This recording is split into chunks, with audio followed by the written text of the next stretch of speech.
आज ये जो धरने प्रदर्शन का हम लोगों ने प्लान किया था,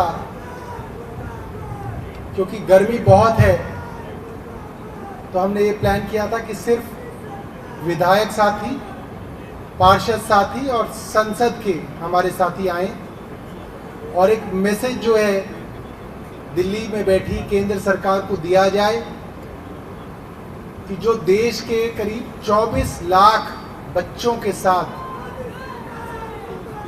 इस बार हुआ है वो एक बहुत बड़ा धोखा है।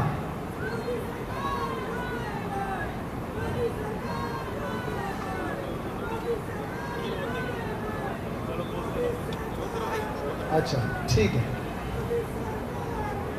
जो लोग मेडिकल की तैयारी कर चुके हैं वे लोग जानते हैं कि प्री मेडिकल टेस्ट एमबीबीएस के कोर्स में एडमिशन लेने के लिए जो टेस्ट लिया जाता है उसमें 12वीं के बच्चे हिस्सा लेते हैं। करीब आप समझ सकते हैं 16 साल, 17 साल, 18 साल की उम्र के लड़के लड़कियां इस एग्जाम को देते हैं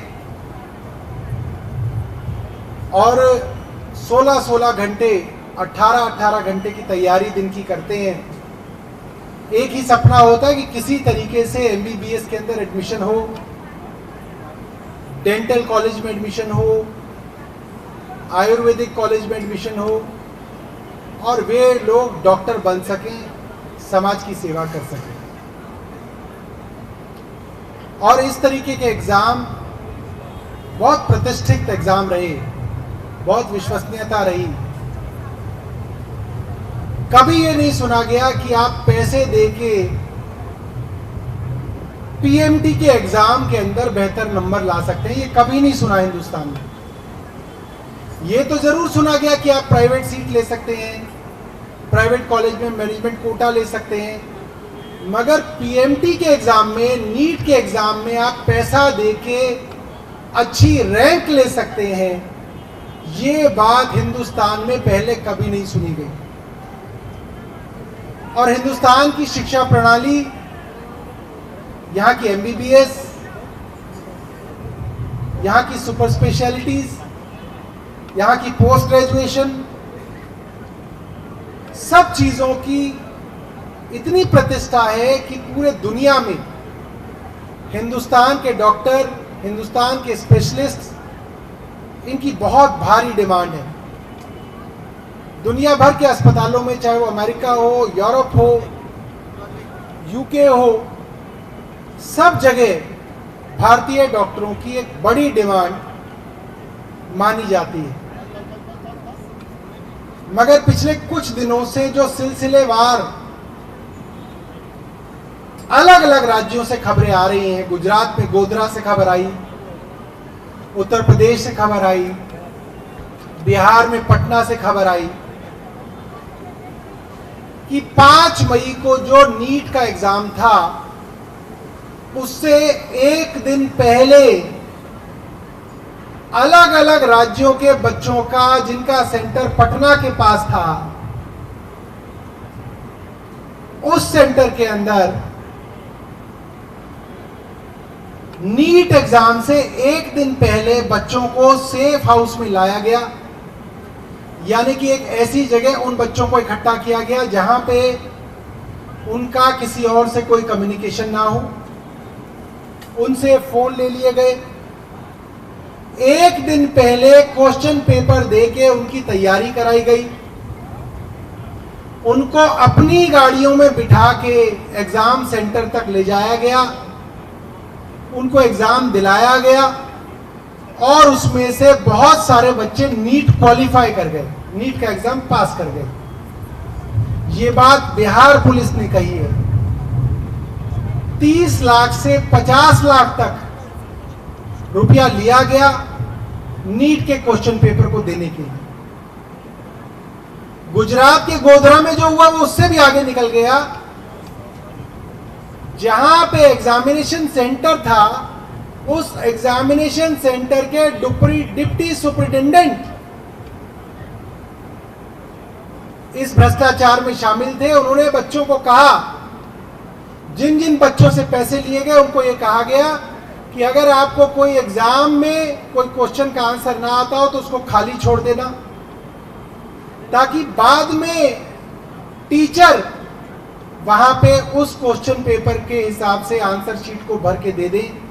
ये मामला भी गुजरात से सामने आया और इसमें भी लाखों रुपए बच्चों के मां बाप से लिए गए। मेरा मानना है कि केंद्र सरकार सब कुछ जानती है और इतने बड़े भ्रष्टाचार को छिपाने की दिन रात कोशिश कर रही है। और हमारी यहां पे मांग है कि केंद्र सरकार अपनी जिम्मेवारी सुप्रीम कोर्ट पे ना डाले। जो काम सरकार को करना है वो सुप्रीम कोर्ट को क्यों करना पड़ रहा है? ये क्यों बार बार कहा जा रहा है सुप्रीम कोर्ट करेगा? जांच कराना तो सरकार का काम है। जब केंद्र सरकार ने नहीं किया तो छात्रों को सुप्रीम कोर्ट जाना पड़ा। जब केंद्र सरकार भ्रष्टाचार को छिपाने की कोशिश कर रही थी तो लोगों को सुप्रीम कोर्ट जाना पड़ा न्याय के लिए। तो हमारा ये मानना है कि केंद्र सरकार इसकी जांच कराए, स्वायत्त जांच कराए और इस जांच की मॉनिटरिंग सुप्रीम कोर्ट द्वारा की जाए, ताकि इसके अंदर दूध का दूध पानी का पानी हो। और ये मामला सिर्फ 24 लाख बच्चों का नहीं है। ये 24 लाख बच्चे तो वो हैं जिन्होंने इस बार एग्जाम दिया है। 24 लाख बच्चे वो भी हैं जो इस वक्त 12वीं में हैं, जिनको कुछ महीने बाद ये एग्जाम देना है। उनके मां बाप परेशान हैं। 11वीं के बच्चे जो 1.5 साल बाद इस एग्जाम को देंगे उनके मां बाप परेशान हैं। 10वीं के बच्चे परेशान हैं, मां बाप परेशान हैं। 2 साल बाद उनके बच्चे जिस एग्जाम की तैयारी कर रहे हैं उस एग्जाम का भरोसा नहीं है कि वो पढ़ाई करने पे उसमें नंबर आएंगे या 50 लाख रुपए देने वालों के नंबर आएंगे। ये बहुत बड़ी बात है। वो बच्चे अब क्या सोच के तैयारी करें? 18 घंटे तैयारी करने वाला बच्चा आज एडमिशन नहीं ले पा रहा। 50 लाख रुपए जिसके मां बाप दे दे उसको क्वेश्चन पेपर मिल गया, वो डॉक्टर बन जाएगा। और वो डॉक्टर बन जाएगा तो वो क्या इलाज करेगा? वो तो ये कहेगा कि मां बाप ने 50 लाख रुपए देके डॉक्टर बनाया है, पहले 1 करोड़ रुपए मां बाप को कमा के वापस दूं, बाद में डॉक्टरी देखी जाएगी। ये देश के भविष्य का सवाल है और ये बहुत बड़ा मामला है। मैं अपने विधायक साथियों को, पार्षद साथियों को बताना चाहता हूं, आप इस षड्यंत्र को समझिए। दिल्ली 2 करोड़ की जनसंख्या है। कुछ इलाकों में पानी नहीं आ रहा है। 1 हफ्ते से सुबह से शाम तक टीवी पे पानी ही पानी चल रहा है ताकि नीट की खबर पे पानी फेर दिया जाए। आप इस षड्यंत्र को समझो। ये खबर पानी की तब तक चलती रहेगी जब तक नीट की खबर दब ना जाए। आप इस षड्यंत्र को समझो। 2 ट्रेनें आपस में टकरा जाती हैं, 9 लोगों की मृत्यु हो जाती है, कितने लोग घायल होते हैं, उसके ऊपर टीवी पे बहस नहीं होगी। दिल्ली को पानी नहीं मिल रहा, हरियाणा पानी नहीं दे रहा, उस पर बहस नहीं होगी। केंद्र चुप बैठा है, इस पे बहस नहीं होगी। कहीं पे भारतीय जनता पार्टी एक वीडियो बना देगी कि देखो पानी लीक हो रहा है, उस पर सुबह से शाम तक चर्चा हो रही है। ये बात हमको समझनी है और लोगों को समझानी है। जिस तरीके से 24 लाख बच्चों को धोखा दिया गया है, ये एक बड़ा षड्यंत्र है देश के भविष्य के साथ। और इसीलिए आम आदमी पार्टी कल देश के अलग अलग राज्यों में इसको लेकर धरना प्रदर्शन करेगी, ताकि अगर मीडिया ना भी दिखाए तो जनता तक आम आदमी पार्टी ये बात पहुंचा सके। बहुत बहुत धन्यवाद। साथियों, आज इस जंतर मंतर की ऐतिहासिक भूमि पर हम कोई राजनीतिक विषय को लेकर धरना प्रदर्शन नहीं करने आए हैं, कोई राजनीतिक विषय पर हम चर्चा करने नहीं आए हैं।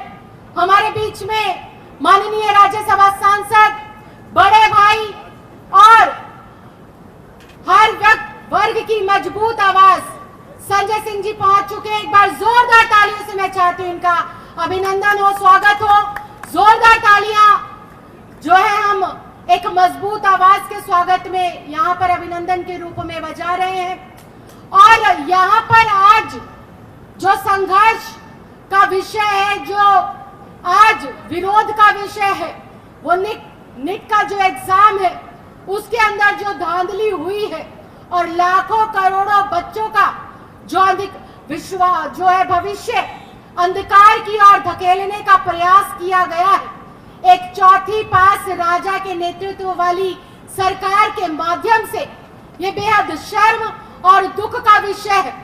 आपने हर चीज के अंदर तो घोटाला करा ही, आपने हर चीज के अंदर तो जनता को गुमराह करा ही, अब आपने देश के मासूम बच्चों को भी नहीं छोड़ा, आपने उनके भविष्य के साथ भी सौदा कर लिया है। किस प्रकार से एक ही सेंटर के दर्जन भर से ज्यादा बच्चे फर्स्ट रैंक हासिल करते हैं और देश के शिक्षा मंत्री कहते हैं ये बहुत सामान्य सी घटना है। कोर्ट इस विषय पर संज्ञान लेता है, माननीय सर्वोच्च न्यायालय कड़ी टिप्पणी करता है, तमाम लोग इसके ऊपर बात कर रहे हैं, चर्चा कर रहे हैं, लेकिन दुख का विषय है कि केंद्र के अंदर एक अपंग सरकार के तौर पर अनपढ़ों के नेता की जो सरकार आई है, उसे देश के भविष्य की कथा भी चिंता नहीं है। उनको हर विषय पर बोलने का समय है, लेकिन देश के लाखों करोड़ों बच्चे जिन्होंने मेहनत कर कर अपने गरीब माँ बाप के सपने पूरे करने के लिए दिन रात पढ़ाई करी और अंततः उनकी पढ़ाई भी घोटाले का शिकार हो जाती है, घोटाले की भेंट चढ़ जाती है।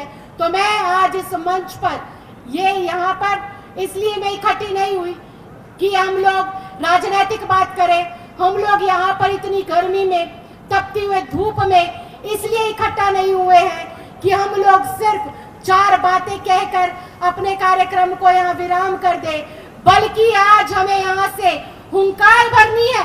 जो देश की शिक्षा का व्यवसायीकरण हो रहा है, देश की शिक्षा का जिस प्रकार से बंटवारा हो रहा है कि अमीरों के बच्चे बेहतर शिक्षा लेंगे और समय आने पर ऐसे योग्य परीक्षाओं में भी पैसे देकर प्रथम दर्जा हासिल करेंगे, ऐसी सरकारों के कानों पे जो जू नहीं रेंग रही, उन सरकारों को सबक सिखाना है। बाबा साहब अंबेडकर जी ने एक बात कही थी, शिक्षा शेरनी का वो दूध है जो पिएगा वो दहाड़ेगा, और वो दहाड़ दिल्ली के बच्चों के सरकारी स्कूल के रिजल्ट के माध्यम से दिल्ली में दिख रही है। अरविंद केजरीवाल जी की शिक्षा नीति के माध्यम से दिख रही है। डॉक्टर भीमराव अंबेडकर जी की शिक्षा नीति को आगे बढ़ाने का काम जो अरविंद केजरीवाल जी की सरकार कर रही है, मुझे लगता है इस केंद्र की सरकार को भी अरविंद केजरीवाल की सरकार से सीखना चाहिए और तुरंत प्रभाव से संज्ञान लेना चाहिए इस धांधली का, इस घोटाले का। उन तमाम बच्चों के भविष्य को प्रथम रखते हुए, बाकी सब चीजों को पीछे रखते हुए हमें हर एक उस विषय पर, हर एक उस अपराधी के बारे में, हर एक उस आरोपी के ऊपर कड़ी से कड़ी कार्रवाई करनी होगी जिसने इतना संगीन जुर्म किया है, और वो पुनः ऐसे जुर्म को ना दोहराए। इस तरह के एग्जाम्स के अंदर भविष्य में धांधली ना हो, इसके लिए मेरी केंद्र सरकार से गुहार है।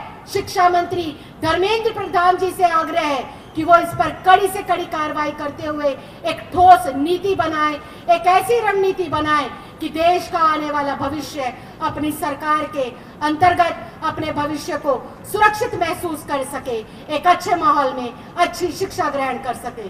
बहुत बहुत धन्यवाद, बहुत बहुत आभार। जय हिंद, जय भारत।